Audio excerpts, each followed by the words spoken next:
पाहत राहा न्यूज महानायक लाईव्ह किशोर भाऊ डेशट्टीवार लाईव्ह. तर गौ तस्करीचा विषय म्हणते टाका विषय. तर शैलेश पडलवार यांच्या मागण्या तुम्ही आपल्या पार्ट 2 मध्ये ऐकलेल्या आहेत. तर हे बघा, आता आपण इथं पत्रकार आहेत, दर्शनवार सर आहेत. सर काय म्हणणं आहे तुमचं?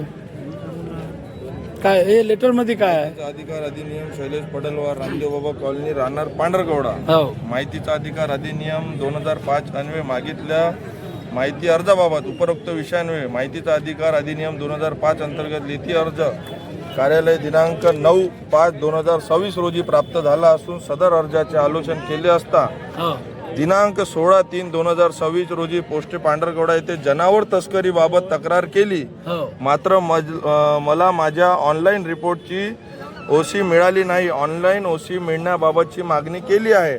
आपण माहितीचा अधिकार अधिनियम 2005 अंतर्गत माहिती मागितली आहे. आपला अर्ज माहिती संकलित करण्याकरिता पोलीस स्टेशन पांढरकवडा येथे शांत बसा पाठविला असता पोलीस स्टेशन पांढरकवडा यांनी अभिलेखाची पडताळणी केली असता दिनांक 16/3/2026 रोजी पोलीस स्टेशन पांढरकवडा येथे केलेल्या लेखी अर्जाची नक्कल प्रत मागितली आहे. सदर प्रत यासोबत जोडण्यात आले आहे. अहवाल असहाय्य जन माहितीचा अधिकार तथा ठाणेदार पांढरकवडा यांच्याकडून प्राप्त झाला असून आपण पोस्टे पांढरकवडा याचा अहवाल व आपण दिलेले दिनांक 16/3/2026 रोजीची रिपोर्टची नक्कल प्रत प्राप्त झाली असून आपणास पोस्टे पांढरकवडा यांचा अहवाल दिनांक 16/3/2026 रोजी रिपोर्टची नक्कल प्रत पुरवण्यात येत असून आपला जोडपत्र दिनांक 18/5/2026 रोजी अर्ज निकाली काढण्यात आहे. सदर माहिती संबंधाने आपणास समाधान न झाल्यास प्रथम अपील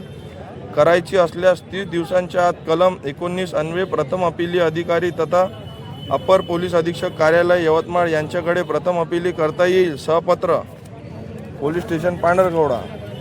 विषय है उपरोक्त विषयान्वये सादर अर्ज शैलेश केशव पडलवार वय 32 वर्ष राहणार रामदेव बाबा कॉलनी पांढरकवडा यांनी माहितीचा अधिकार जोडपत्र 18/5/2026 रोजी अर्ज करून त्यामध्ये दिनांक 26/3/2026 रोजी पोलीस स्टेशन पांढरकवडा येथे केलेल्या लेखी अर्जाची नक्कल प्रत मागितली. सदर प्रत यासोबत जोडून पुढील कारवाई करिता सोबत जोडण्यात आले आहे. दावा क्रमांक 2285/2026 दिनांक 3/6/2026.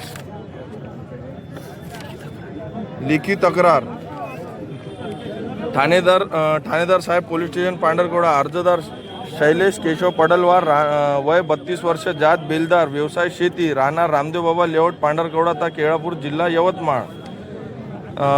विषय नावे शक्ती कनाके वय अंदाजे 35 वर्षे राहणार पाटणबोरी याने पैशाच्या कारणावरून शिवीगाळ करून जीवाने मारून टाकण्याची धमकी दिल्याने त्याच्यावर कारवाई होण्याबाबत वरील महोदय विषयान्वये अर्ज सादर आहे की आज दिनांक 26/3/2026 रोजी मी माझा मित्र संदीप नामेकर असे आम्ही माझे नातेवाईक रमेश मुत्तेलवार यांच्या घरी कार्यक्रम असल्याचे दुपारी 12 वाजता आदिलाबाद येथे गेलो होतो. त्यानंतर कार्यक्रम आटोपून सकाळी अंदाजे 5:30 वाजता सुमारे परत येत असताना RTO चेकपोस्ट जवळील नायरा पेट्रोल पंप जवळ समोर NH 44 रोड शक्ती कनाके वय अंदाजे 35 वर्षे जात आदिवासी राहणार पाटणबोरी हा भेटला. मी त्याच्यासोबत चांगल्याने बोलत होतो. पैशाच्या कारणावरून तो एकदम मला शिवीगाळ करत तुझ्याने काय होते करून घे असे म्हणून मी मर्डर केलेले आहे, तुझाही एखादी दिवशी मर्डर करून टाकीन अशी जीव मारण्याची धमकी दिली. तसेच रोडचा किंग आहे, तू कोणत्याही ठाणेदार व DYSP यांच्याकडे गेला तरी माझे कोणी काहीही करू शकत नाही. मी ठाणेदार यांच्या प्रत्येक गाडीचे 4,000 रुपये देतो असे म्हणत होता. तरी त्याच्यावर कारवाई व्हावी, तरीही त्याच्यावर कारवाई कोणीही होण्याकरिता मी लेखी तक्रार देत आहे. एक मिनिट, हे तारीख 5 6/11/2026 11/26 2:32 काय हे समजून नाही राहिलं. 17/8/26 दिनांक हे दिलेला आहे 16/3/2026 ला. PSI ही सुशीर चौकशी करून अहवाल सादर करा. इथं पोलीस निरीक्षक पोलीस स्टेशन पांढरकोडा यांची सही आणि शिक्का आहेत. तर हा जो बॉक्स असतो ह्या माहितीच्या अधिकारात दिलेला आहे. तर हे अजून एक वाचून दाखव. विद्यमान उपविभागीय पोलीस अधिकारी साहेब केळापूर यांच्या कार्यात अर्जदार शैलेश केशव पडलवार वय 35 वर्षे राहणार पांढरकवडा ता केळापूर जिल्हा यवतमाळ. विषय मी दिनांक 26/3/2026 रोजी पोस्ट पांढरकोडा येथे ची माहिती मिळण्याबाबत महोदय ही विनंतीपूर्वक अर्ज सादर करतो की मी दिनांक 16/3/2026 रोजी पोस्टे पांढरकवडा येथे हजर राहून शक्ती कनाके एवं डी तावरे यांच्या विरुद्ध रिपोर्ट केला होता. त्यामुळे शक्ती कनाके हा LD तावरे यांच्यावर काय कारवाई केली त्याबाबतची माहिती पाहिजे आहे.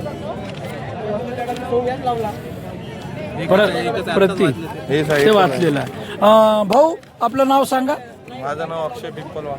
काय म्हणणार आता शक्तिकान आपलं काय म्हणते शैलेश पडलवार यांनी टावरवर चढलेले आहेत. जे म्हणजे या कारणात जे दोषी आहेत त्यांच्यावर कारवाई व्हायलाच पाहिजे आणि पीडिताला न्याय मिळालाच पाहिजे. दोषी कोण आहे?